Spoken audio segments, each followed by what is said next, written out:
Welcome to The Truth in This Art. I am your host, Rob Lee, and today I'm super excited to welcome my next guest, a designer, collage and mixed media artist living and working in the beautiful Cowichan Valley in Vancouver Island, Canada. Please welcome Jessa Dupuis. Welcome to the podcast. Thank you for having me. I'm excited to chat with you today. Excited to chat with you, coming from Canada. Oh, yeah, way up north. I mean, look, I look at Canadians, right?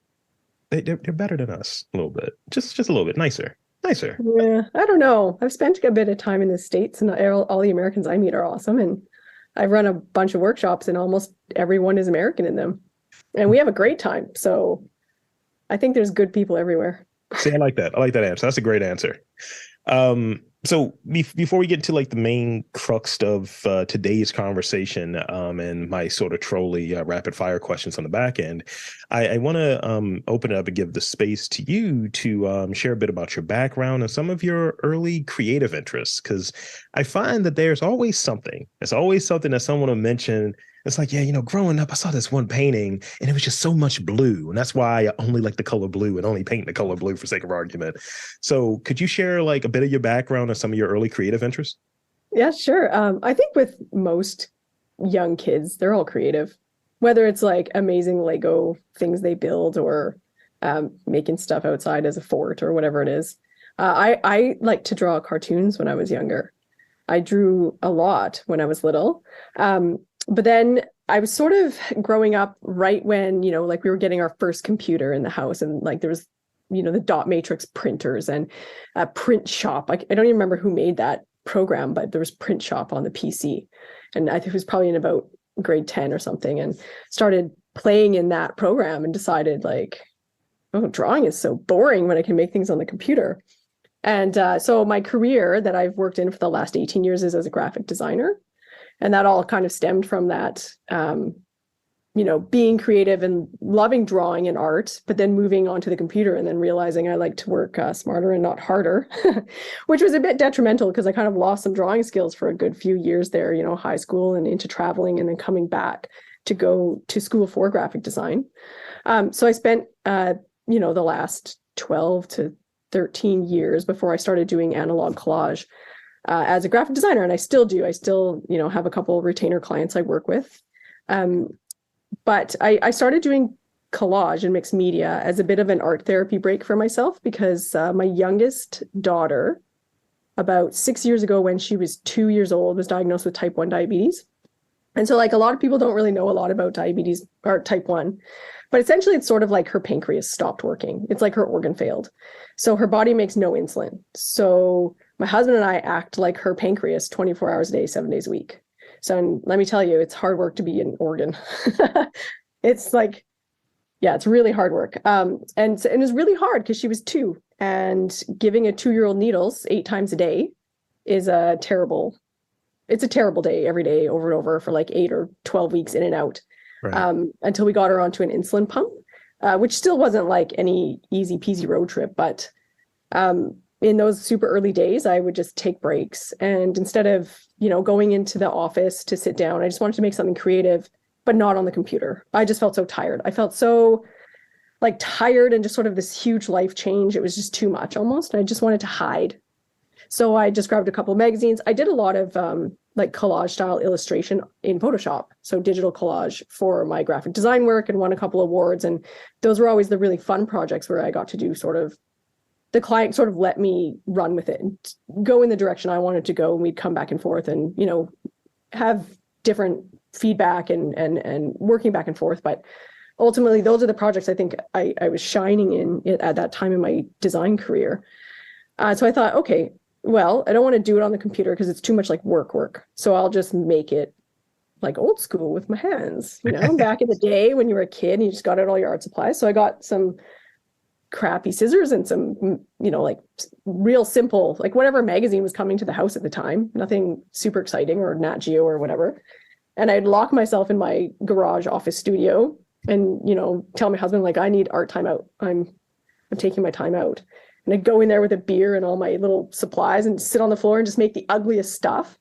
But it was so therapeutic for me to just focus on, like, just block everything out, put the music on, cut things out of a magazine, requires focus, it gets your mind on it.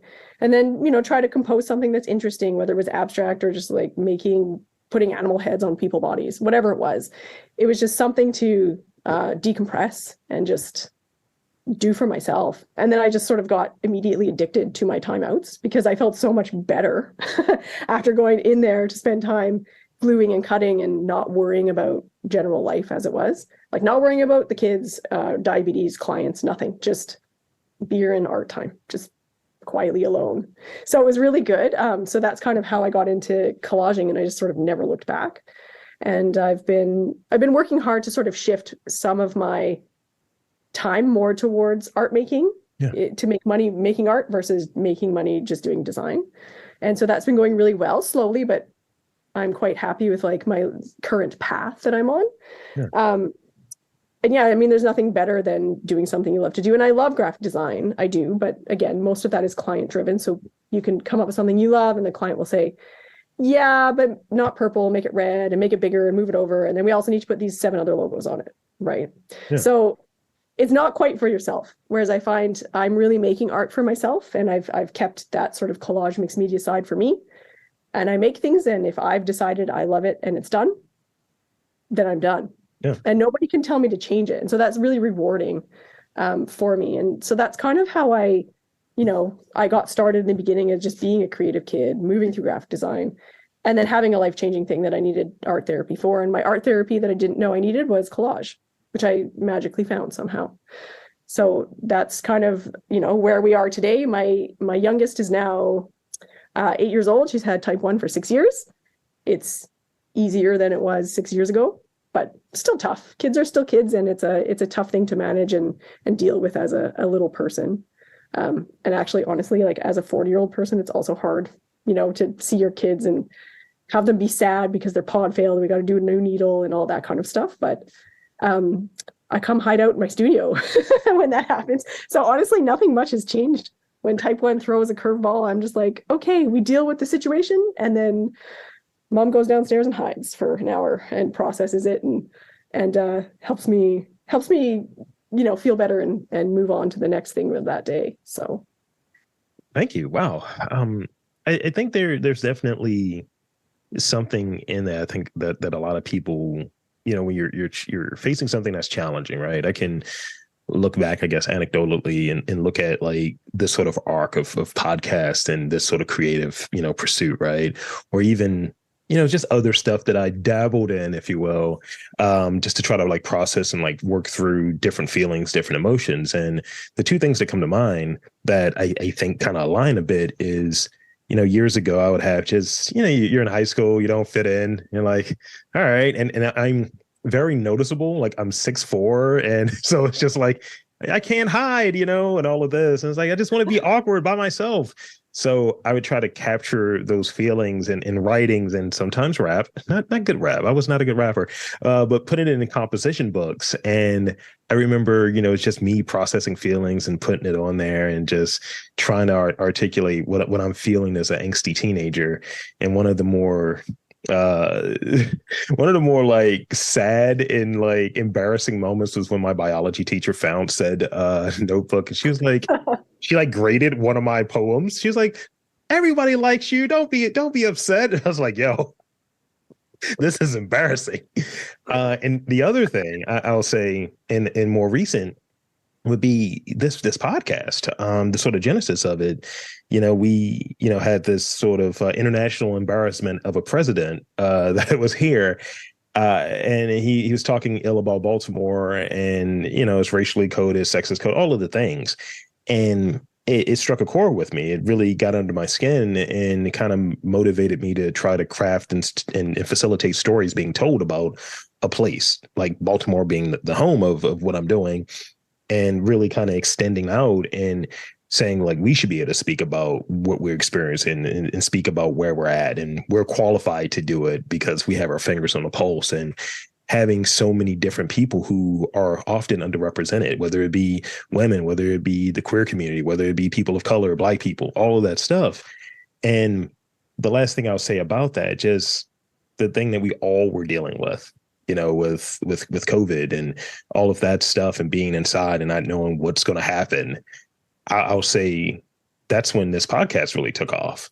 Like in 2020, it's like 2019 when it started. I think I did maybe 20 episodes in like 6 months. And 2020 is just like, yo, I want to talk. Can I talk? I got to talk about my thing. I got to talk about my work, and just people like sort of processing all of these feelings of uncertainty and these feelings of, I don't know, if I'm doing this right, but I at least want to talk to someone. Yeah. Yeah. Therapy of whatever form. Like some people run, some people do art, some people write, they do music, or even if you just like zen out and listen to music. I think that's super important. And I think a lot of therapy in that way comes from that like reset or that breath of creative things, whether it's someone else's creativity that you're using to like reset yourself or your own. Yeah. Like I think it's important. I know it's important. Yeah. Firsthand experience. Exactly. Yeah. It saved me in a lot of ways, I think. Still does on those days where I'm just like, oh, I'll just tell my husband, I'm like, I gotta go downstairs for like an hour in my little art cave. Just nobody bug me. Yeah, nobody bug me. And in an hour, mommy will be ready to deal with all of you. So I want to touch on, because you were describing sort of, and I think it's Austin Kleon that talked about it, the sort of analog to digital loop, if he's working too much in digital, it's like, I got to bring in some analog and so on to kind of keep things interesting. So, give us a little bit about, the design thing. I kind of understand that a bit, but if you want to touch on like the process there as well, feel free, but definitely it's client stuff. But I want to hear about the thing that you're passionate about, like your personal work. Talk about like a bit of that process and any themes that you're pursuing in your work, because you're talking about like making these collages and kind of doing your own like art projects and your own artwork. So talk about that a bit. Yeah, so I have a lot of themes that are probably always going on, micro themes maybe, but I think lately I love gardens. People that can grow things and keep them alive. They inspire me because I am like a black thumb. Like I cannot do that. I have no green thumb. Like it is like I have some cacti in my house, and because I neglect them, they thrive. That's about it. Like, so a lot of my work has a ton of flowers in it lately in the last like 2 years. And maybe that was also just recovering from COVID and always being isolated and everyone feeling so sad and depressed. They're pretty. Flowers are pretty. So I've been making things with like a lot of flowers in them. Because they're almost like my little paper gardens that will never die. So I can enjoy this and spread this joy of paper garden and paper art with people and be like, you can have it forever and you don't have to water it and it will not ever die on you. So I guess that sort of nature beauty thing is big in my work lately. But also in a lot of, that's sort of in the tunnel book where I carve out these books and layer all of these pieces in. That's where the garden theme is really quite looming. But some of my 2D collage and mixed media work has a lot of women in it. I use a lot of like old Life magazines and what Saturday Evening Post or something. They're super old. They're like 1940s, 1950s, 1960s. And the ads with women in them in those magazines are just fabulous. So I find a lot of women from there, and I like to take them out of their little vacuuming ad and put them in a more powerful or fun sort of story. Yeah. So instead of just being this housewife that's worried about having everything clean for when her husband comes home, she becomes someone else with a different statement in my work. So I quite enjoy, I guess, themes of like women and power, positivity, and then also gardens, I guess, which is hilarious because I hate gardening. Like we have we're kind of out in Vancouver Island in a bit of a rural area. So there's an alpaca farm, like just up the road from us. And, people have all these like sort of like small, well, not everyone has little small hobby farms, but they're sort of like mini acreages. They're not super big. We've got just under half an acre, but our backyard has all these very beautiful weeds in it. And they grow like crazy on Vancouver Island. Like everything just is green and lush and it grows because it rains so much in the winter. Nice. But most of them are weeds, but they're pretty. But they're weeds because I cannot garden things. That's really funny. And I'm going to steal from you. Like, I'm going to steal from you. It might pop up in an episode later in the future, so keep listening. But I'm going to start calling myself the Black Thumb, and I'm going to credit you each time, by the way. It's like the Black Thumb, Rob Lee. It's There like, you go. Well, you technically have a black thumb, so there you go. yeah, that's true. Yeah. It's a saying, though, isn't it? I thought it was. You know, like where you kill everything. Green thumb is like a good gardener, and a black thumb is a bad gardener, or someone who shouldn't even attempt to garden anymore. That's great. Yeah. Oh, is that just something my grandma told me? I don't even know. Well, run with it, Rob. Enjoy. I want to use it.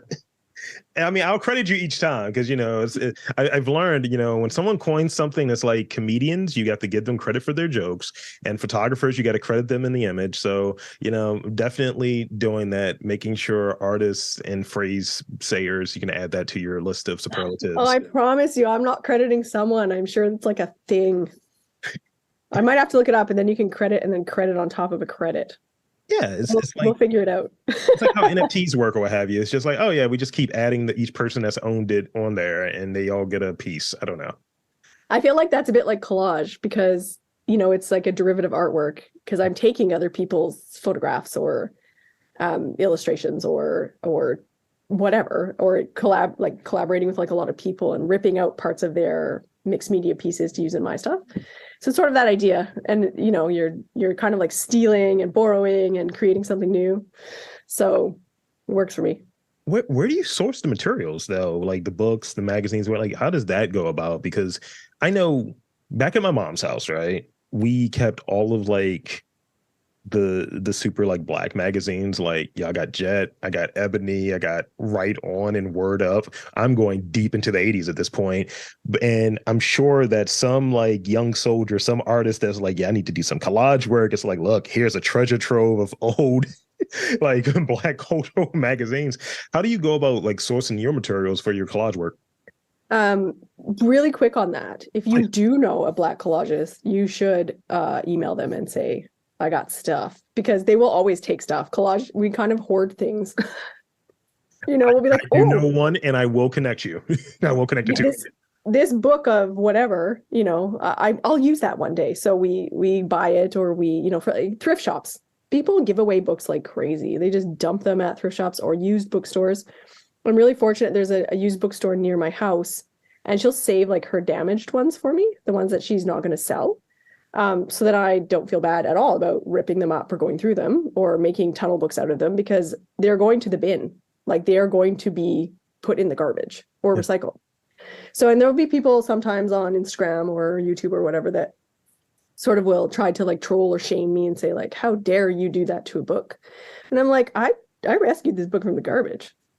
Like, how dare I? What are you talking about? I'm giving it a new life. It would have been decaying in some landfill somewhere. Instead, now it's going to go on someone's shelf and people are going to enjoy it. So I don't feel too bad. And every once in a while, I'll answer someone back if they ask it like nicely, like, "Oh, yeah, but how did you cut up a book?" And I'll say, "Oh, well, actually, it was going in the garbage, so I picked it up and I made something new from it." So I'm lucky because she saves. And there's a lot of stuff where like kids might have scribbled all over the inside of it. Or there's water damage, the pages are all warped and whatever, or it's sort of like smelly. But there's lots of stuff you can do with a book to, you know, freshen that up. Febreze works wonderfully. Letting it sit out in the sunshine for half a summer. Like there's so many things that sort of solve those problems that most people wouldn't pick that off the shelf at the used store, right? Yeah. But yeah, then there's a couple of thrift shops up island that I go to, and you know, one of them has just like a, you know, those storage units, they're the sea cans, like those big metal boxes. Yeah. Yeah, there's a sea can full of Life magazines. Someone had saved like from the 1930s, just stacked in boxes, just smelling all dusty in there and whatnot. And I pay my $50 and I go in there and fill up my box, and I come out with treasures. They took life literally when it when it came to capturing these magazines, these books. And so I definitely want to ask this because I think it's connected with what we're talking about right now. How did you come across the idea for like tunnel books? Like that's the first time I've heard of it. Well, you know, tunnel books are based on, like, they're super old, and they used to be those sort of diorama tunnel boxes. Mm-hmm. And they used to be sort of based on old like stage sets, like plays. Yeah. And so they would take that inspiration there, and then they make them into these little tiny boxes, and then they would actually light them from the back, and they were really neat. And I think a lot of people, maybe, 30s, 40s right now, they probably made a tunnel book in high school art class. Mm. You had to make the accordion thing and fold all these things, and it was complicated. And anyways, so I have an artist friend named Amber Lomax, and I think it was in 2020, I'd made my goal that year, because I make an art goal every year. And my goal was to not say no to opportunities. Like, because I like to do things that I like to do. That's sort of the theme of doing collage for me, is that it's for myself. Yeah. So I don't want to get, but I was feeling a bit stuck. And this is before the whole COVID pandemic stuff started going down. And Amber said, "You remember tunnel books from high school or whatever?" She was like, "I want to do a show. Let's do one. Do you want to be in?" And in my immediate response in my head was like, "No, I don't want to make a tunnel book." But I said yes, because I told myself, you need to start saying yes when there's opportunities to, create and participate and be in the community and be part of, an art show. Like, just do it. Like, how bad could it be? But then the pandemic happened, and that show got pushed and pushed and pushed. And I was very glad. Like, I was like, oh, I don't have to make it yet. And then all of a sudden, I think it was maybe March 2021, like leading up to March there, it was opening up again. Like, people could go to things with masks on. And so, in December, Amber's emailing everyone and saying, okay, get your books ready. I need, you need to get them done by end of January, because we want to have some pictures for the poster and the media and the whatever. And I remember just thinking, oh no, because my year of saying yes is done now. I'm on something else now. I said yes, and a couple of people pulled out of the show, and I know Amber was disappointed, and then I thought, well, I can't pull out now. I didn't do it soon enough. So I thought, I can't leave her hanging. So I just thought, just do it. Like, stop humming and hawing and just get in the studio and just make something. Like, if it's ugly to start, who cares? Just try, just do it. And I'm standing around, because I made a lot of collages out of the book covers from old books from the bookstore. If the insides were like really damaged and stuff, sometimes I would do found poetry and stuff from some of those pages on the inside. But sometimes I'd just rip those wrecked pages out and throw them in the recycle, and then use the covers and just collage on the inside of the book cover. So I'm looking around my studio, and I have all these books from this bookstore. I thought, oh, I can, skip all the hard work of figuring out how to make a nice presentable box to house all these little M accordion fold frames. I can just cut the book out and stick stuff in it, and it's like a tunnel. So I told myself. So I did one, and I sent a picture to the group, and I was like, can I do this? Because this is the only way I'm participating in this show. And they were all, of course, awesome. And they were like, of course you can. That looks fun. So then I made a bunch more for the show, and I kind of got a bit addicted to doing them. Well, thank you. They're really fun. Like, like to move from 2D collage into this like tiny miniature bit of 3D, which was about as comfortable as I was doing at the time. But yeah, there's a whole new depth of story and layers. And anyways, that's how I started, because in 2020, I said I'd say yes. Well, it's something about that. Like, it's a good challenge. Yeah, absolutely. And, I was kind of riding that wave as well. And I was just calling it riding the wave of opportunities come there. It's not coincidental. People are aware and so on. And it's very rare. And I've tried it feels weird. But I tried to say yes to like anyone that reaches out, that becomes aware of what I'm doing. And they're like, look, I have this. There's some vetting, obviously, but anyone that comes on, it's like, look, I do this. This is my work. I'll check it out. And it's like, yeah, this works. Let's do it. Let's make it happen. And as I was sharing with you early on about, I think before we got started, of like how much stuff I'm doing. And you say, yeah, in about 4 years, I've done 600 episodes. It's like, oh, right. And, I talked to some people, and they're like, are you really curating this? Or are you just kind of like anyone? I was like, it's definitely not anyone, but definitely being a bit more, being open to saying like, yes, but also being a bit more like refined and, all right, does this fit? Does this fit within the theme? Is this something I can push out? And, also it's like a sort of churn rate almost, where some of you creative types, or some of us creative types, I have to include myself in that, I've been told. I stick to a schedule. A lot of us don't. A lot of us just like, oh, my bad, bro. I picked up a gig. I didn't show up. My bad. So I have to account for that, but definitely always starts off with a yes. And I think there's something good that comes from it, whether it's you learn something new about yourself, you learn something new about working with someone else, but it's something that you can take out of. And even if it's a situation that feels really weird and really bad, you can at least get a bit out of it. You can at least get a joke out of it somehow. You can at least Oh, for sure, a story. Yeah. Yeah, I think you're right. I think saying yes that year taught me, I think it gave me permission then to be more discerning in what I said no to the next year. Mm-hmm. Because I did a year of just, saying yes. And I think that helped me a lot. Yeah. The next year, I think I did apply to everything. So then I just applied to all these magazines and features and stuff. And I just thought, I'll just do it for 1 year. I'll apply to at least 2 calls a year, or 2 calls a month, sorry. And yeah, I got a ton of rejections, but all that told me was well, you set your goal, you're applying. Yeah. So I think 3 more real questions, because I think, like you said, going off the cuff has definitely answered a lot. And I've been adding rapid fire questions as we've been talking. Okay. All right. This is great. So I still got one process oriented question I definitely want to ask you about, and then I'm going to go into the other ones. All right. So let's see. What is it about your creative process that, I think we all have the parts that feel like work and then the parts that definitely are super fun. We kind of can delineate the two. For instance, this is the fun part for me, doing the interview, talking with someone, you're getting to know someone. It's like creative blind dates. I don't know. But when it comes to the sort of prepping and it's the practice thing, getting ready for the actual interview, you don't want to go into it with nothing to say. But at the same time, if it's an interview that's further out and it's okay, I'm kind of ready for this interview.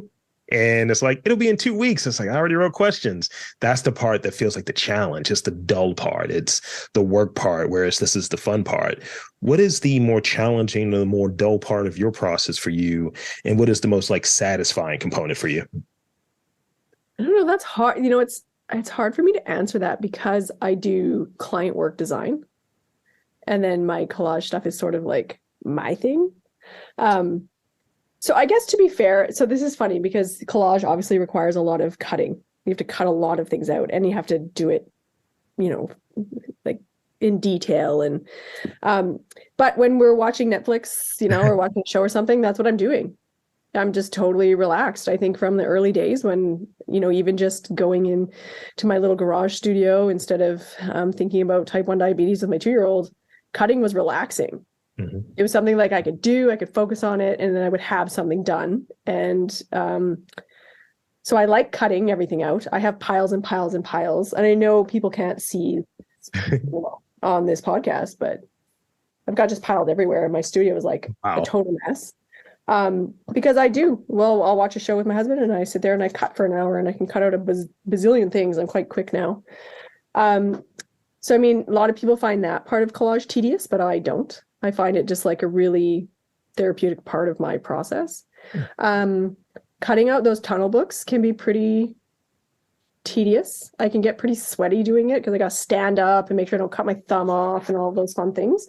And I've been doing some collage tunnel book workshops for people. So I provide them with a cut book. Nice. So that they don't cut their thumbs off. And a little collage pack. And then, we spend 3 hours on a Saturday afternoon. I show them how to cut the book if they want to do it later. And then we sort of talk about composition and layering and all the fun stuff like that. But there's times, for February's class, I cut 16 books to send out. That's a lot. That's a lot of cutting of books. And sometimes I find that part hard. But at the same time, I look forward to the workshop where I meet all of these people from Texas and Florida and Portland and they're everywhere.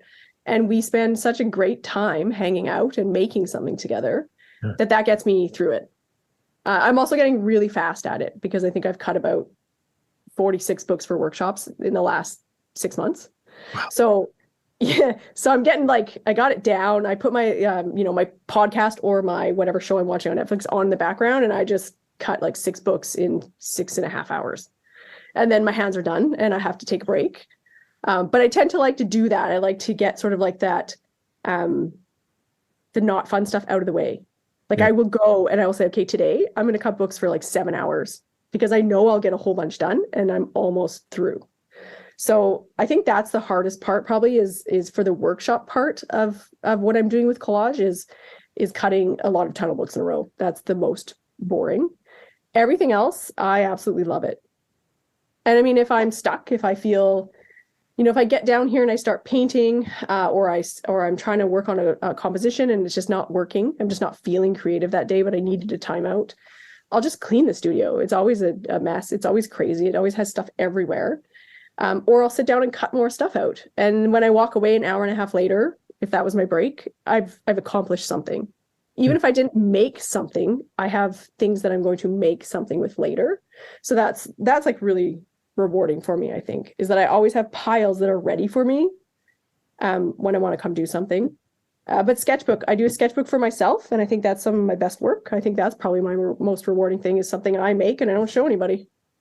Oh, I mean, yeah. sometimes it's like really ugly because that's where I play and experiment. Yeah. But other times I play and experiment and I'm like, oh, this was awesome. And then I try to move it to like some other 2D and I try to replicate it and then fail several times and then I finally get it. Right.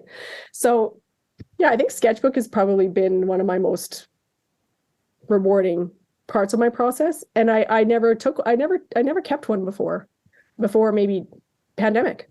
Yeah. I started it in pandemic sometime and I saw people making I was like, I should have a sketchbook. So I started it and I was like, oh, having a sketchbook is really beneficial. And I tell people that a lot. I say, you know what, just make something and don't show other people. Like make it for you. And sometimes it's going to be terrible. Like art is not always easy and it's not always like you could be super talented and still make ugly things, especially if you're trying to move outside of your comfort area. So I think sketchbooks are important for that. And I didn't even know that till like 3 years ago. I 100% agree with it. Like I'm considering like going back and looking at, and I don't want to do it because then it'll like we really start questioning things, but I'm tempted to go back and look at like, what episode was I, that I feel was like a 9 and not a 10, right? And who do I want to like go back, some of the early stuff, because you're still trying to find what your voice is creatively. I'm trying to find what my voice is as a journalist, as an interviewer, and so on. And it's like, do I want to touch those again, or do I just want to like just say this is the second interview I did with this person, or what does that look like? Because that might be the sort of ugly work, but I put it out there. But that's kind of I guess maybe some of the uglier work, and it's the play component. And there was this time where I'll go through like different audiobooks and. I remember it was something about like George Carlin. He would get rid of his jokes each year. It's just like, I'm done with those, not going to do those again. And I tried that with some of my questions because I'll go through, this is going to sound really nerdy and geeky. I keep a spreadsheet with different questions in there. And I'm like, let me add something here. Let me do like, maybe an hour coming up with questions that I think will be really cool. And then I try to craft them to the guests as I'm, going through their bio and their work. And it's like, you know what? I want to know what this person has to say about this particular topic in addition to their, talking about their work. And at a point, I think I was just deleting them after, let's say, 10 episodes. I don't want to feel stale. So let me get rid of those. I was just playing. Let me move to the next thing. And it's something really interesting about experimentation and kind of just having those opportunities to fail, to not put out it's not really failing, but to not put out the most polished and beautiful work. It's something that's moving you to the next piece that's going to be polished and beautiful and representative in a way, but you need to get through those steps that gets you to that stage, I think. Mm-hmm. But what's funny, Rob, as an artist, sometimes there's things that you're so proud of, that you love, that you're like, this is it. And then nobody else loves it. And then you'll throw something out there where you're like, whatever, I'm gonna post something this week. Here's what I was working on. And everyone's like, woo! And you're like, really? Because like I was not in love with this at all. So that happens to me often where I think I have no idea what people like in my work. I know what I like. Yeah. So I do sometimes share the things where I'm like, I don't know if I like this. And everybody's like, yay. So I guess I just don't know what people like in my work. But I also sometimes don't care. I'm doing it for me. I mean, don't get me wrong. When people are like, yay, even if it's not my favorite, I still feel happy. Yeah. But I feel a little bit like, oh, okay, well, maybe I'll try more of that. Maybe I'll try to make it more how I like it. Yeah. So I think, you know, it's surprising if you go back and listen to some of your older ones, I bet you'll be like, oh, you'll be re-inspired by your early self. Yeah, there might be a little cringy things. It's okay. Before I got But there's jaded. probably going to be a lot there where you're like, oh, that was a good question. I should bring that one back. No, that's true, and thank you. That you're right about that. Going back through the old archives, and it's like 3 years isn't that long, or 4 years isn't that long ago. It's long enough that I was like, all right, let me. But also, Yeah, just like, you'll recognize your beginner yeah, level or your starting out level, but at the same time, there'll be gems there. absolutely, Like absolutely. I look at some old sketchbooks and I'm like, ew, and then I'm like, oh, this page is good. That's the way I look at pictures of myself. Like, oh, whoa, what were you thinking? What was up with your Oh hair? my goodness, we all feel like that. Like any photo taken by our parents between the ages of like 12 and 17. Yeah. Yeah, I mean, I had Mhm. some really weird sideburn years then. So this is the last real question because, as I said before, you were kind of like crushing all of the other questions. You were knocking them out. I was like, oh, you're going to answer the question about experimentation. Nice, good on you. Oh, Uh, sorry. Yeah, I'm just chatty. no, you're good. This is great. And it's less of me talking, which is what everyone wants. Uh, so I read a quote on your website that I think it was on your website, but I read a quote that reads, "You need weird art in your life." Could you say more about that and why is like weirdness in art and creativity important to you and your work? Yeah, so that's an Ezra Croft quote, I think. I have it somewhere. I can't read it from here, but essentially it's like people don't need like dentist office art, right? So we all know that's like art from Marshalls that you buy and it's a great price and it looks Great. nice, It's great. but everybody could have it in their house. So they need something that they look at and then just for whatever reason, it speaks to them. And Mhm. other people don't have to like it. It has to be something that they love. I mean, maybe the people you live with should like it, but really you could put it in your own office and look at it yourself. Um, so yeah, that inspired me. Even just with my design work a long time ago. And I used to, you know, do these like ink drawings and stuff. And my mom would say, and I started working in this weirder collage, digital collage, funny stuff for illustration and graphic design work. And my mom would go, well, hon, you should make those nice ink birds you used to make. Those are nice. And I would say, but I don't really like making those anymore, Mom. I like making this weird stuff that I'm making and other people like it. It has awards, you know? And she'd go, yeah, but you know, you should really make the nice art that you used to make. And so I came across this quote, and of course it's with a mom's love. Like it's because she likes it. And they were nice. They were nice little inky birds and they were kind of fun. Um, and that was my mom's favorite thing, right? So, you know, you're subjective when you're looking at art. And I said, yeah, but Mom, you know, and I've always been that kind of person. I know, Mom, but I like making this now. So that's what I'm doing. And I said other people like it. So I'm gonna run with it. And so I saw that quote and I thought, that's totally it. There's an audience out there for things that are different. And my stuff isn't even that weird. Like there's some artists out there that have some weird stuff that I'm like, ooh, this is weird and super cool. And I don't know if I would buy it, but I respect the weirdness. Like I respect the creativity there and like where you're going and your mind is crazy. And I like that. So I enjoy that. I think people need to find what it is they like. And it doesn't have to be weird. It just has to be something that drives them and that motivates them. Because to me, that's what art should be. It should be what makes you happy, what pushes you forward. That's what you should make, and that's what you should buy. So even if you don't make art, if you find some weird stuff out there and you love it, that's what you should strive towards getting. Like you don't need to have the landscape or the famous print of Picasso's whatever. Like, I mean, Picasso's kind of weird, but you know what I mean. You don't need that. You need to have what you want to look at and that inspires you every day in your house. That just sort of like that resonated with me so loud at that time, and I've just kept it in the back of my mind ever since then. And I've been making my, you know, my weird art, which isn't weird, but it's my thing, and I like to own it. And I'm not making any inky birds right now, or probably in the near future. Sorry, Mom. Well, thank you. That's great. And yeah, that's a really good place for us to sort of wrap on the real part of the pod. And yeah, it worked out really well. And it actually kind of, answered another question that, was in there. So definitely knocking things out. So what I want to do now in these final moments, I got 5 rapid fire questions for you. Okay.